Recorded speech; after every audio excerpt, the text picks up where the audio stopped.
Welcome to Ohio VolleyTalk. Alongside Meyer Hassan, I'm Elliot Scully. Joining us today, he's a Moeller volleyball alumni, player of the year in 2007, went on to play at Ball State, returned to Moeller to coach, and in 2 seasons as a head coach, is 10-0 in the playoffs and has 2 state championships. I'm really excited to introduce head coach of Moeller, Lee Meyer. How you doing, Lee? Doing well. Thanks for having me on, Elliot, and here. I'm glad to be a part of this inaugural podcast, and hopefully it's a good launching point for the rest of the season. Yeah. So I guess first question I got to ask, obviously there are plenty of people who are eligible for 3 rings because you're returning most of your starters, which is ridiculous. But is there anyone who's eligible for 4 rings? Not this season, but Okay. assuming that happens, there would Well, be yeah. one athlete that could. Yeah. Yeah. So Okay. Gotcha. pretty exciting. We did not have any freshmen on our roster in 2021. Gotcha. All right. Well, cool. Well, I mean, your state run last year was one of the greatest ever. When I watched the state final, the guy who was announcing in the stadium, he made some comment about like, oh, it's nice to see some new faces or something sarcastically because Elder Moeller was the matchup in 2021 as well as 2022.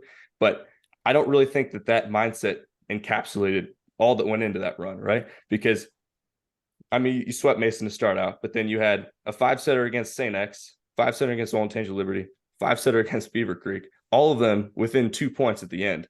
And then you had one of the greatest upsets of one of the most dominant teams I think we've ever seen in OHS BVA history. So I guess we'll start with the St. X one. Honestly, I watched that one after the fact. I only saw the score, and then I watched all the state tournament games in person. But then I went back and watched the recording, and Mahir was there on the call for St. X.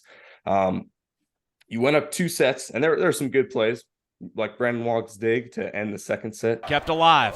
Harmeyer looking for Meyer. Wong with an incredible dig. It got the job done. Are you kidding me with that dig from Brandon Wong? That was pretty incredible. And then you kind of let them come back and then get to a fifth set. But then you're up like 14-10. You know, it ended up being 15-13, but it was relatively little sweat, I think. Honestly, for a 5-setter against a league opponent, it was probably one of the more boring matches I think your state run, which is saying something. So go to Liberty. I mean, I think this was honestly one of the greatest matches I've ever seen. Just like ridiculousness all throughout, right? I think most people expected Moeller to take this one. Going first 2 sets were exactly what I expected. I played Liberty twice that season in the regular season. So I was kind of looking for a little more offensive production out of them. And then they just turned it on in that third set. In the fourth set, 25-9. This is stunning what we are seeing. They don't need 15. They need 1. Lady Luck right there rolls that one over for David Jenkins, and we're going 5. It's the first time all year long Moeller has failed to reach double digits in points in any set. I just got to know, after taking a loss like that, like the worst single set loss of the season, probably one of the worst in Moeller history, and having to go into a fifth set to stay alive in the playoffs, what did you say to your team? I mean, a similar thing happened against St. X in our regional finals.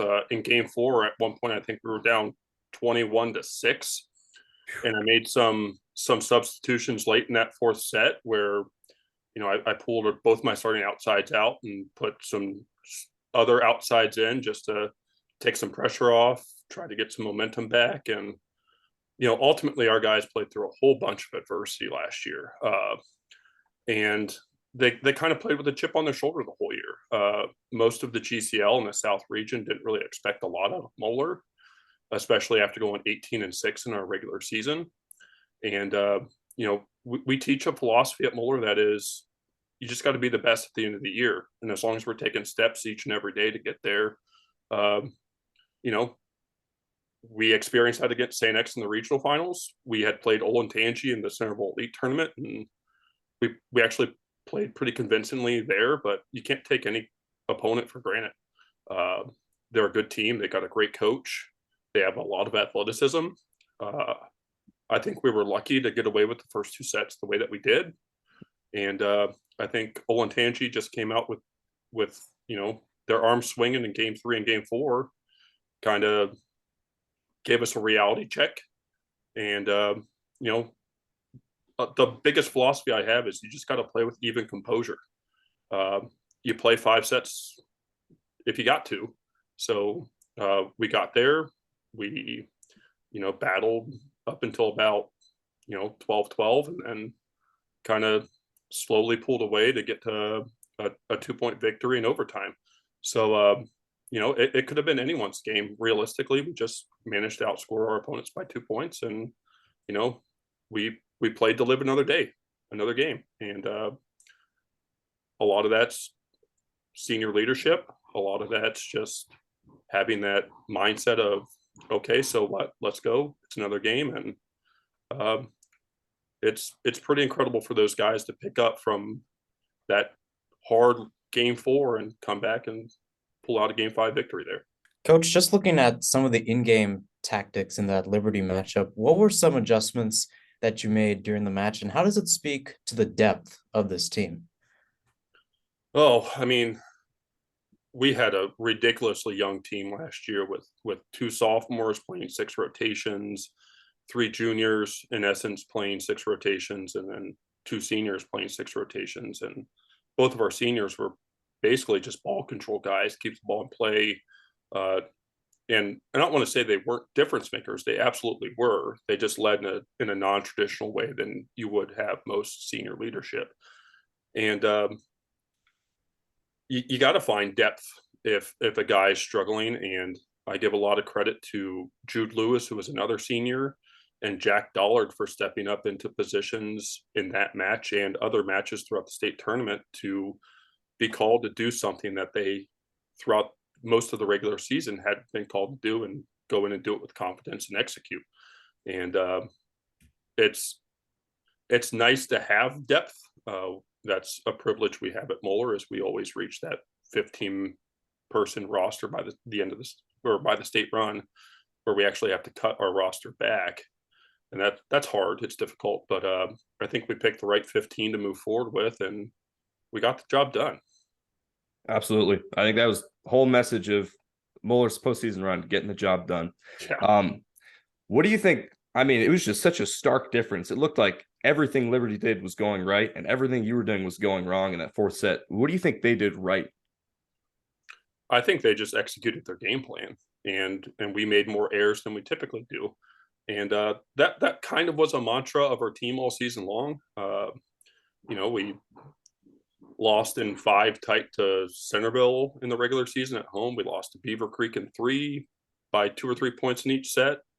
Had some tough GCL losses by a couple of points. And a big focus of us going into the state tournament was minimizing our errors. If you were to actually look at the statistics during regular season versus the statistics of our state tournament run, we increased our hitting efficiency by about 100 points. We about doubled our blocks. We evened out our ace to air ratio behind the service line. And, 2 or 3 points here or there is a huge difference in the sport of volleyball. And we just made some nice minor adjustments to maximize our efficiency across the stat lines. Then we move on to Beaver Creek in the semifinals. That was another doozy of a match there.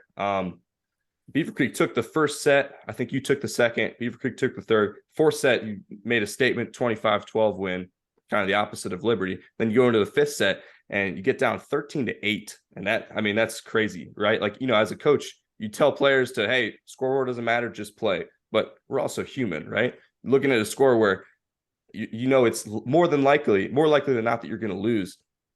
When do you think that comeback became real for you? So I recall actually being down 12-7, and I called my final timeout of the match right then and there.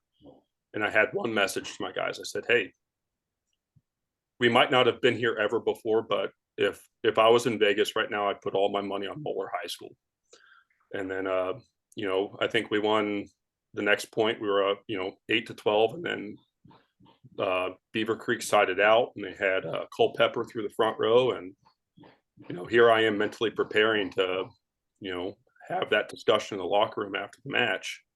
And then we sided out. Brody Throne went back there and ripped a couple of great jump serves, gave us a fighting chance, and, tied it up at, I think, 14 or, Yeah, I think so. To a point where it was 14-14, and then we scrambled through another 2 points to win 16-14. Low set here, and Skousen has to take something off. Free ball for Moeller. Back set to Gesselbrock, and Moeller indeed closes it out. It'll be a story that will always get spoken about because our guys actually decided to commemorate the inside of their ring with 8-13, because it's not something people see a lot, but they wanted to make sure that they could tell the story of being down 18-13 in the semifinals and come back and win in 5. That's just, I still can't really comprehend it. I still really can't comprehend what we accomplished last season. And, it's just kind of a miracle, but I think it also speaks to just never giving up. They could have given up at any point, and they decided not to. And that's something that came from them and was supported by the coaching staff. Yeah, absolutely. So then you get to the state final, and I remember after your match against Beaver Creek, I was sitting with my setter Joe Colts. I turned around, I was like, "Hey, I think Centerville is it, right? If Centerville doesn't beat Elder, they're winning a state championship. I just don't think the way Moeller's been playing objectively, they can do it." And then obviously Elder blew out Centerville, one of the most lopsided semifinal wins ever. Mercy me. Set over. And the number 1 team in the state flexing their muscle and then some. Elder's on a 26 match winning streak. Only 1 loss on the season to St. X, their second match of the season. And you guys, while it was probably like the strongest 18-6 in the state, because your losses were the semifinal, the other semifinalists, 1 to Centerville, 1 to Beaver Creek, 2 to Elder, and then a couple to St. X. So that's about the strongest 18-6 you can have. But still, it's 18-6, Yep. And compared to 26-1 or 27-1, do you think that playing Elder before aided you more or them more? Geez, when you have a GCL team versus a GCL team in any match or in any state tournament run, it's going to be just an absolute war. We saw each other multiple times throughout the season.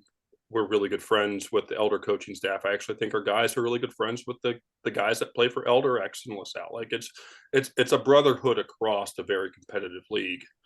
And I think the season that we had in the regular season prepared us for the trip that we could have had and did have in the state tournament. One of my assistant coaches always says, "Hey, at some point in the season, you're going to get blindside sucker punched, and you got to know how to react to it." And in some instances, I think the way that we came out in game 1 really surprised Elder. And then by game 2, they finally realized it. And then by game 3, they started fighting back. Not that they didn't fight and earn and grind in those first 2 sets, but we made some small adjustments specific to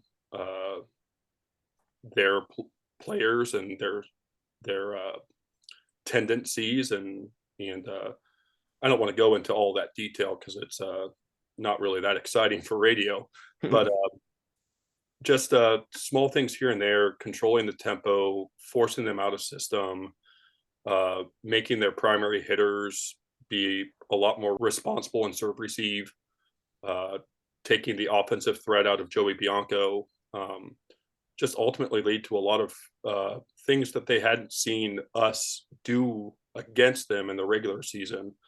And I think ultimately that those small adjustments made a big difference.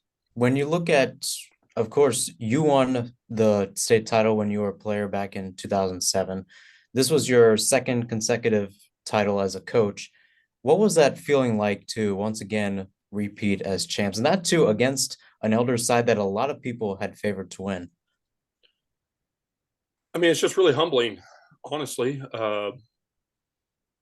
We had to do a lot of things as a coaching staff that probably, honestly, a lot of coaches wouldn't actually dedicate to. I remember after, losing to Elder at Elder when Ben Markham went down, we sat and talked as coaches for like 2.5 hours after that match. after we lost to Beaver Creek up at Jackson, we actually ended up talking in the parking lot for about 4.5 hours before we realized we had a 3.5 hour drive ahead of us. We had coaches stay after practice with certain athletes that wanted to get extra touches. We had preseason, midseason, and pre-post season, conversations with every single guy on our roster about expectations, roles, responsibilities. Just a lot of things that went above and beyond just rolling out the balls, coaching the guys for 2 hours of practice, and then closing up the gym at the end of the night. So what we always tell our guys is, hey, we're here for you. We're invested in you. What do you want? We'll provide it. And we had a lot of guys halfway through the season that were like, hey, I want to be invested, and I want to be invested more than just 2 hours of practice, 6 days a week with matches in between. And they went the extra effort, so we went the extra effort, and that extra effort paid off in the long run. Yeah, I'd say so. So you got your opener, St. Charles Quad. Mount Vernon was a regional finalist. St. Charles was also a regional finalist. St. Vincent St. Mary was in the state semifinal last year. What do you expect in there? Have you gotten any game plan? Or our game plan is always to play the most competitive regular season schedule as possible. And what I've done in the past 2 seasons is start off hot and heavy. So play a whole bunch of matches against high quality opponents in the first 2 weeks of the season. And then we start to settle into a better practice to game ratio in the heart of our GCL schedule. And, I know Chad Siveright at Mount Vernon is going to be returning a couple of great kids, and he's done a great job with his program. I know St. Charles has been a powerhouse in D2 throughout the Columbus region. And I'm excited to see what St. Vincent St. Mary has to offer with them being a relative new program, but having really good success last year. And I think the other thing this Mount Vernon Quad does is it gives us exposure throughout the entire state really early. And to be able to play against teams from multiple different regions in your first week really gives you that exposure and that opportunity to see what is the talent like throughout the state, and how does the teams that we play fare against other teams that we didn't have the privilege of scheduling. So do I know what my lineup is? Absolutely not. That's part of the first 2 weeks. Every year, if you look back at who started the first game of the year and who finished in the state finals, almost completely different lineups with few exceptions. And, that's the reason we start hot and heavy. I might go in with lineup 1, game 1, lineup 2, game 2, and lineup 3, game 3, or 4 or 5, whatever it takes. You just got to start somewhere, and then throughout the season, guys step in, and hopefully they take over roles and make other people fight to take it over. And we will always acknowledge hard work and commitment. And I'm just looking forward to seeing what these guys look like once we put 6 on the court against somebody other than our own roster. Yeah, for sure.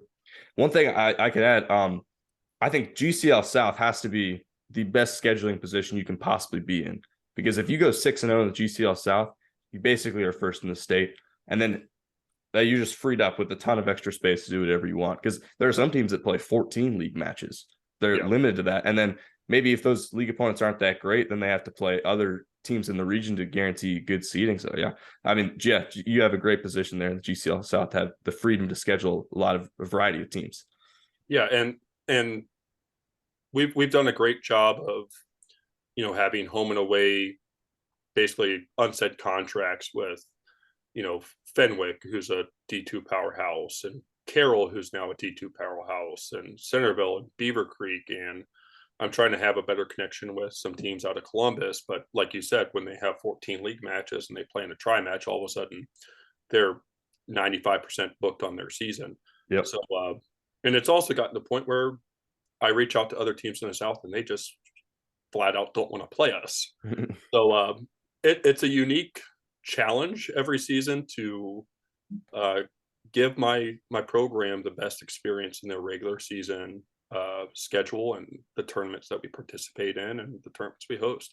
And it's, like I said, it's hard. Some people want to play the former state championship, other people want to avoid you. So we eventually got there with our season this year, and it's not exactly what I wanted, but I still think it's a really competitive schedule that will provide the right challenges to prepare these guys for the postseason. Yeah, awesome. Well, Lee, thanks so much for coming on. I'm really looking forward to watching Moeller play this year with a chance to go three-peat. So yeah, we'll see what it takes.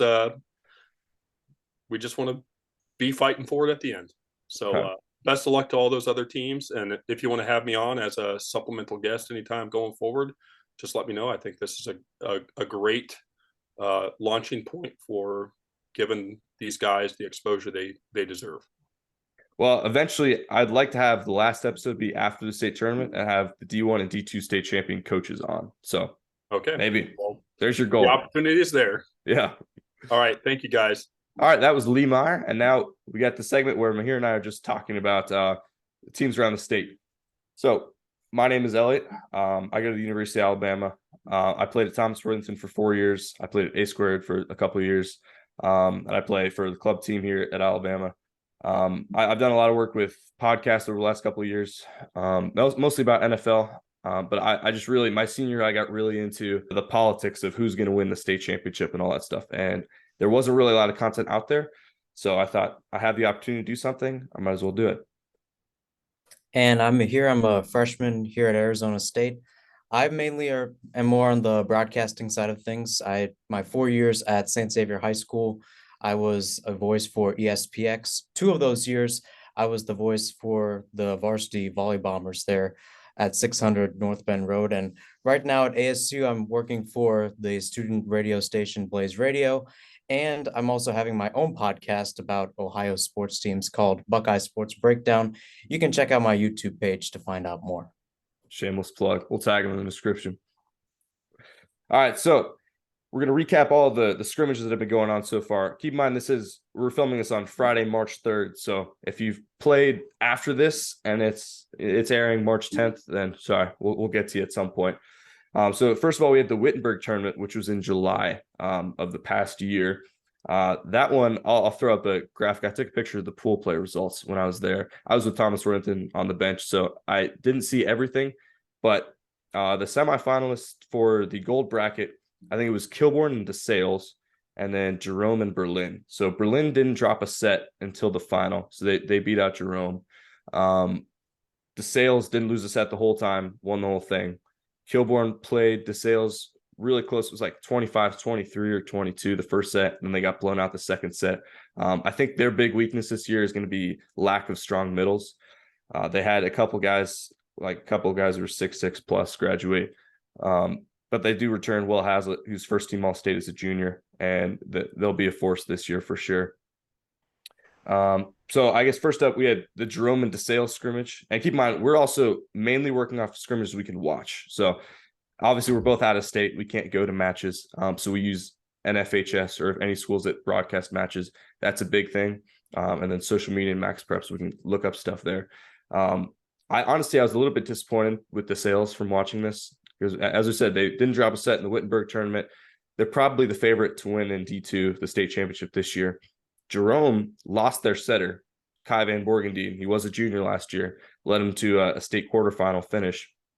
He moved to California and is playing for the Balboa Bay Volleyball Club now. So they actually moved their outside Connor Kemp to setter. But I thought Jerome, I was impressed by Jerome, probably wanted a little bit more from DeSales. Yeah, and looking at New Albany, Westerville North, which was the case yesterday, New Albany won that one in straight sets. And overall, they played pretty well. I think the second set was pretty close for them, but I think you have a scrimmage at home. And I think especially up front, New Albany did a great job just attacking the net and really putting their spikes and turning it into kills. A pretty convincing win, especially earlier in the season as we move into the regular season. Definitely. And Westford North definitely has some pieces. They've got their setter and their middle are both great. But I don't know. I think ball control is probably a little bit of an issue. But I think they have potential to improve. They're also in the league with Liberty, though. So it'll be difficult, I think, for them to get good region seeding. Walnut Hills and LaSalle scrimmage, that was pretty big. That shook up my rankings a little bit. I think I probably had Walnut Hills ranked, like rounding out my top 5. But they only took one set from LaSalle. LaSalle took 1, 3, and 4. Walnut Hills took set 2. So not that they can't turn around, but I wasn't even thinking LaSalle would be in my top 10. Now you kind of have to put them in there. What do you think? Yeah, I think, and we've seen this from Walnut Hills too, against GCL sides. Of course, they beat St. X at Burning last year, but I think there's still a work in progress in terms of just getting their pieces together. Obviously, bringing back, their key players, Griffin Wheatley and Evan Tombragel. And now I think it's just in sense of just wrapping up that rest of the lineup. Of course, their setter Noah Smith Trondle last year. He has now graduated. So it's, Right. I think, just trying to keep that depth up for Walnut Hills. But I think when it comes to regular season, once they're able to put the pieces together, I think they should put out a pretty good squad, in my opinion. And I think, in my opinion, too, they're still in my top 5. Really? Well, we'll get to the rankings later, but Walnut Hills Yeah. does play. They play a lot of We have a lot to GCL. talk about there. We do. I actually changed mine up a little bit from the ones you've seen, so we'll get to that later. But Walnut Hills, they play a lot of GCL South opponents, and they're in the Centerville Elite 8. So we'll preview that when that gets closer. But they have a chance if they play well, they can make it. They can get a good seat in the South region. Olentangy, not Olentangy Berlin or Olentangy Liberty, just regular Olentangy. They were 8-16 last year. They had a lot of talent. They were very young. They did not pass very well. So I honestly, I thought they probably were good enough to get a better record. It seemed like 8-16 didn't fit them, but I guess they made too many errors per match, but they came out swinging. They recently got a new head coach. He was an assistant at Orange. They swept Centerville and Carroll in a scrimmage, 2-0 each. So that's pretty impressive. Again, they're probably a team that wouldn't have been in my top 10, but it's hard for me to leave Centerville out, right? So if Centerville's in there, Olentangy's got to be above them just based off of preseason results. And then we had Kilbourne had a quad scrimmage with Dublin Kaufman, Gahanna Lincoln, and St. Charles. They actually lost to Dublin Kaufman, almost lost to Gahanna from what I've heard. And I believe they beat St. Charles. So I think St. Charles lost a lot with their graduating senior class. They have pieces, I think, but it'd be a challenge for them to win a regional final.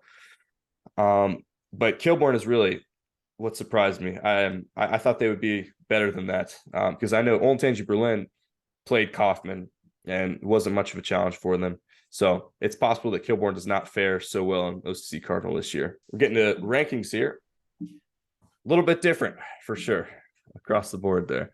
I had Moeller, you had St. X, and then I had St. X at 2. You had Moeller at 2. Nothing too crazy there.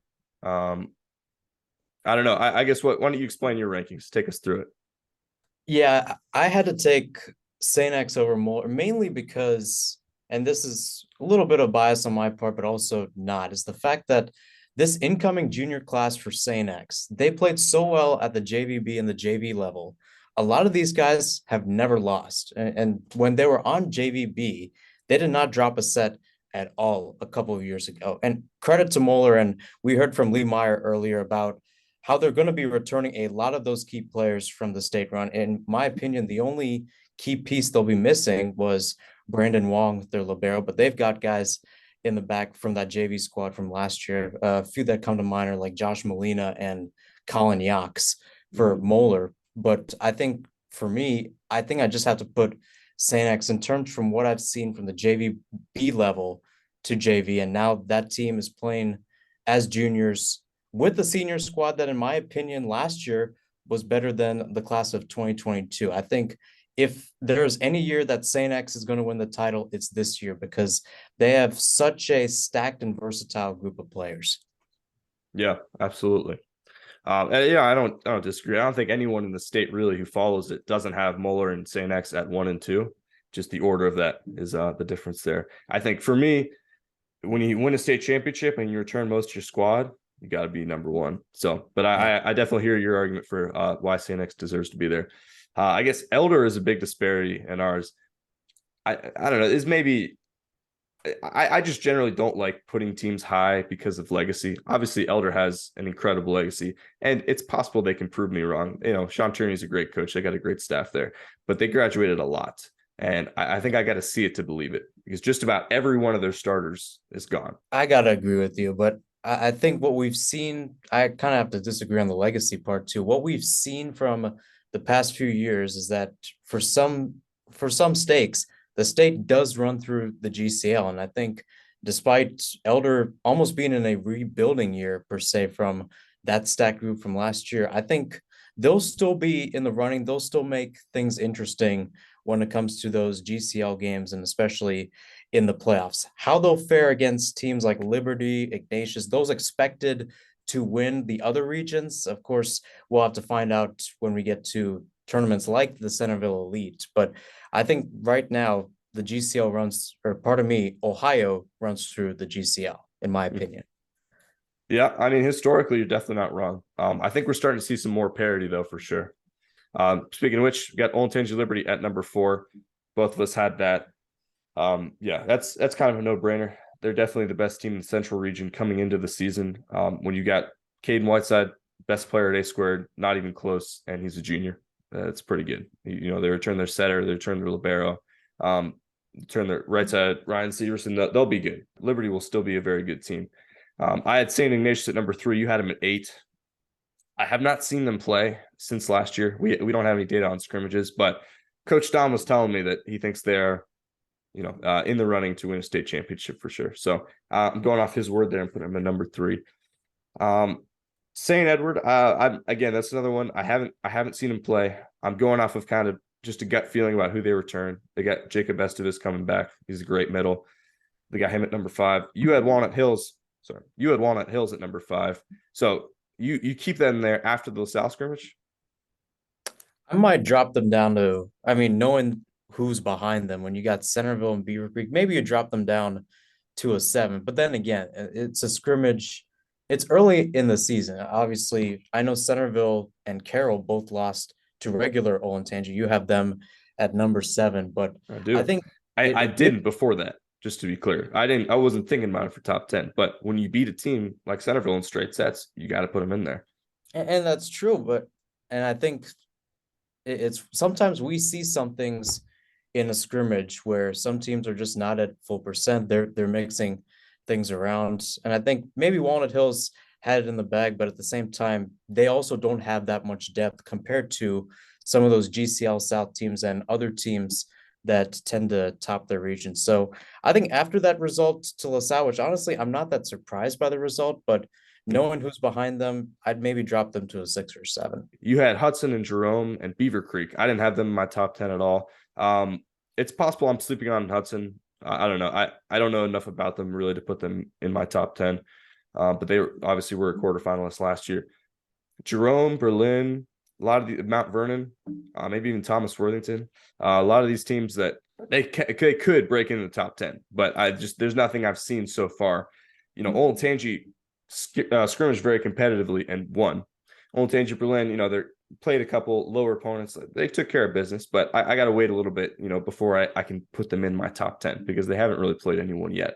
Granted, it is the preseason. Yeah, and I mean, number 10 was a tough one for me, and I think Dublin, Jerome, I think just having somewhat of that legacy where you have 2 juniors that are in the all-region teams, in all of the all-region teams. Mhm. But I mean, I had Thomas Worthington, Mount Vernon as well. The fact that, they were in the running, they were number 3 in the East. I had Yep. LaSalle, but at the same time, LaSalle maybe or might not. It depends on their schedule. Even though they were in Division 2 for a long time, they still faced so many opponents in the D1 schedule. So I don't think there's going to be that much of a disparity when it comes to their schedule going from D2 to D1. But I think Mhm. in terms of competition, it doesn't seem like LaSalle tends to take those big results against maybe not a team like Walnut Hills, but when you look at the GCL South and even higher teams in D2 like Carroll and Baden, it just seems that LaSalle's not there yet, and they've got some things to prove. They need a statement win if they're to get into my top 10. I also had Northmont there as well. They were in the regionals for the West region. They would now be moving to the Southwest. Just to preface, all the GWAC teams and the GMC teams who were originally in the West region in OHS BVA are now in the Southwest region in OHSA, joining the likes of the GCL South teams, and then also ECC in the mix. So yeah, I mean, but like I said, the number 10, even number 9 as well. I mean, Hudson, they don't really have much of a legacy. It was kind of a little bit of a surprise, although they were favored in their regional final, but it will be interesting to see how they return this year. Yeah, I mean, you can see from the choice of St. Edward to go after the number 1 seed in Hudson instead of the number 2 seed in St. Ignatius. Clearly, they thought they could win, and they almost did. It was a 5-setter. I guess we got to talk about Beaver Creek, though. Obviously, Beaver Creek was a great team last year.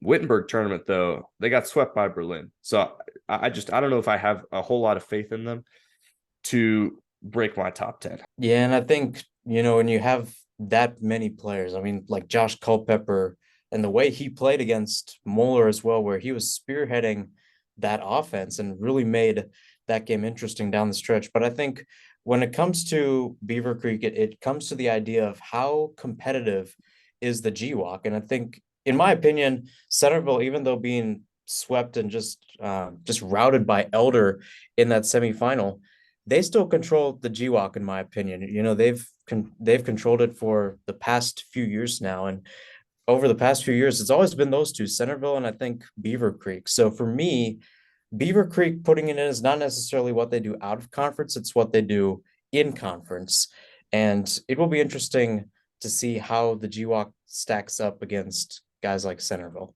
Yeah, so look at teams outside of it. Darby's another one that could make it in. Thomas Worthington and Mount Vernon are scrimmaging tomorrow when we're recording this today. So that could be a big one there. I just talked to my old coach, Lawless. Obviously, I'm a little bit biased, but he says that there's the new middle that is technically Bo's cousin, although they're not blood related, Finn Rubin.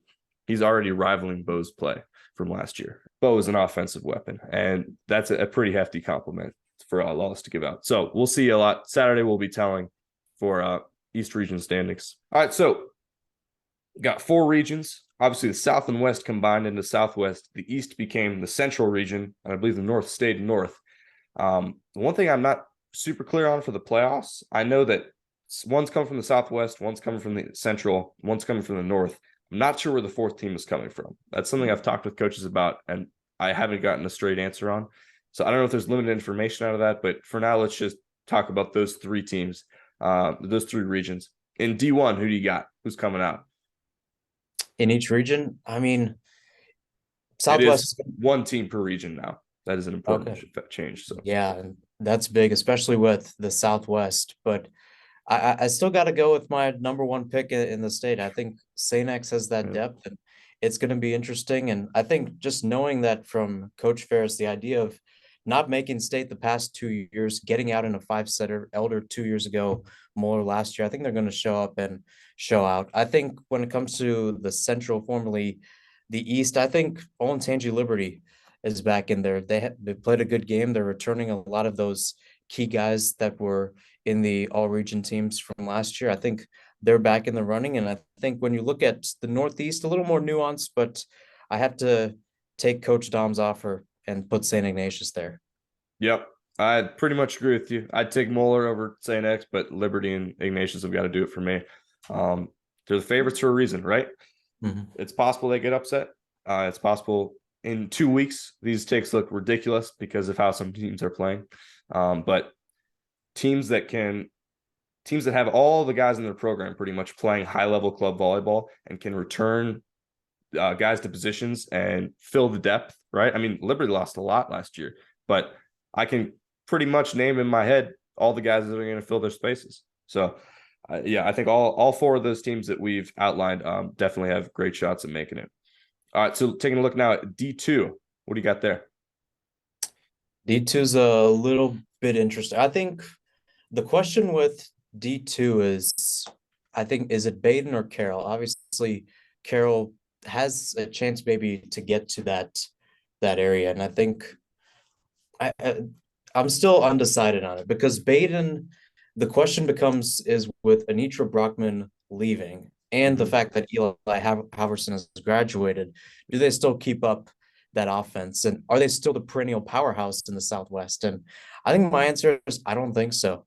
Give me Carroll to get to the state tournament. I think when it comes to the Central, even with the results, I still have to take St. Francis de Sales. If they're coming in as favorites, the expectation is there, and I expect them to meet it. When you look at the Northeast, it's a little bit more nuanced in my opinion, but obviously there's a few to pick out from there. Hoban being one of them. They were a powerhouse a few years ago. They were actually playing Ignatius on March 10th. So when this will be released. And then the one I think, in my opinion, that could make it is Walsh Jesuit. Obviously, they've been in the running from the past few years. They hosted the North Regional Finals. It's going to be interesting to see who comes out of it. But this may be a wild guess, but give me Walsh Jesuit.